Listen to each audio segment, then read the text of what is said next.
ഇപ്പൊ എന്തായിടി? ഞാൻ പറഞ്ഞില്ലേ നിന്നോട് അർച്ചനെ മുൻവിധിയോടെ കാണരുതെന്ന്? അപ്പൊ നീ എന്താ പറഞ്ഞേ? ഈ സമയത്ത് സച്ചി അർച്ചന ഈ വീട്ടിലുണ്ടാവുംന്ന്. എന്നിട്ട് എവിടെ?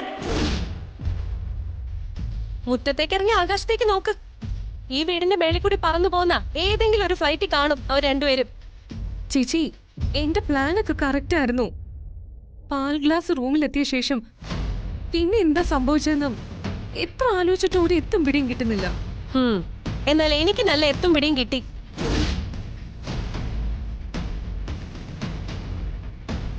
ആ പാൽ അവള് കുടിച്ചു കാണില്ല. സച്ചിയെ കുടിക്കാനും സമ്മതിച്ചു കാണില്ല. അതോ ഈ മയക്കുപൊടിയൊക്കെ നമ്മുടെ ദേഹത്തെ കറക്റ്റ് വർക്കൗട്ട് ആവുള്ളോ? രാമുന്റെ കാലത്തെ തന്ത്രമായിട്ട് വന്നിരിക്കുന്നവള്.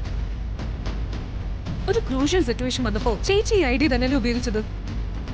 ഞാൻ ഉപയോഗിച്ചെങ്കില് കറക്റ്റ് സമയത്ത് വിചാരിച്ച കാര്യം നടക്കുകയും ചെയ്തു. ഒരു പണി ഏറ്റ് അത് ശരിക്കും ചെയ്യണം, അല്ലാതെ ഓവർ കോൺഫിഡൻസിൽ കിടന്ന് ഉറങ്ങുകയല്ല വേണ്ടത്. അല്ല, നിന്റെ കയ്യിൽ ആ മയക്കുപൊടി ബാലൻസ് ഉണ്ടോ? ഉണ്ട്. എങ്കിൽ ആദ്യം കുറച്ച് എനിക്ക് കലക്കിത്താ, കുറച്ച് നീ കുടിച്ചു. ഇതൊന്നും അറിയാതെ അങ്ങ് കിടന്ന് ഉറങ്ങാമല്ലോ. പറ്റിയത് പറ്റി. ഇനി വേറെന്താ വഴിയെന്ന് ആലോചിക്ക് ചേച്ചി. അല്ല, ഇപ്പൊ കുറെ നാളുകൊണ്ട് എനിക്ക് തന്നെയാണല്ലോ ചിന്ത. അർച്ചന ഏത് വിധേനയും തകർക്കുക. നിന്റെ സന്ദീപിന്റെ വിവാഹം നടത്ത്.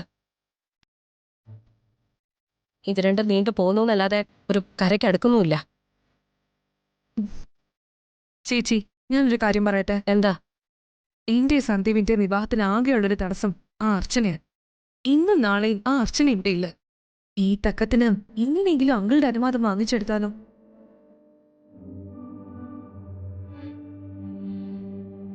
അങ്ങേരൊരു മൗനാനുവാദം തന്നാല് പിന്നെ വേറെ ആരും ഒന്നും പറയില്ല.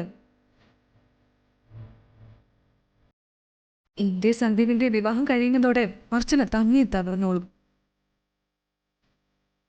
ഞാനും സന്ദീപിനോട് ഇതിനെപ്പറ്റി സംസാരിക്കാം.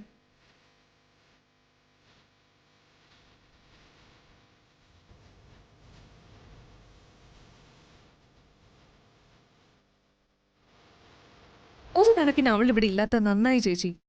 നമ്മൾ വേഗം എന്തെങ്കിലും തീരുമാനിച്ചാലും ഓടിയെത്താൻ പറ്റുന്നിടത്തല്ലല്ലോ അർച്ചന ഇപ്പോൾ ഉള്ളത്.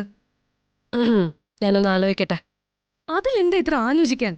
എന്റെ കാര്യത്തിൽ ചേച്ചിക്ക് ഇപ്പോൾ ഒരു താല്പര്യം ഇല്ലെന്നുള്ളതാ ഞാൻ മനസ്സിലാക്കുന്ന കാര്യം. അത് നീ പറഞ്ഞത് ശരിയാ. നിന്റെ കാര്യമല്ല, മറ്റെല്ലാ കാര്യങ്ങളും എനിക്കിപ്പോ സെക്കൻഡറിയാ. ആദ്യത്തെ കാര്യം മറ്റൊന്നാ, അർച്ചന. അവളുടെ നാശമാണ് ആദ്യം.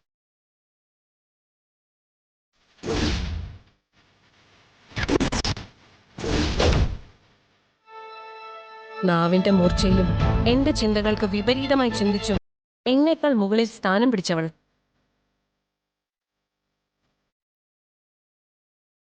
ഒരുപാട് ഉയരത്തിലേക്ക് പറന്നു പോകുന്ന അവളുടെ ചിറകുകൾ അരിഞ്ഞു വീഴ്ത്തണം എനിക്ക്.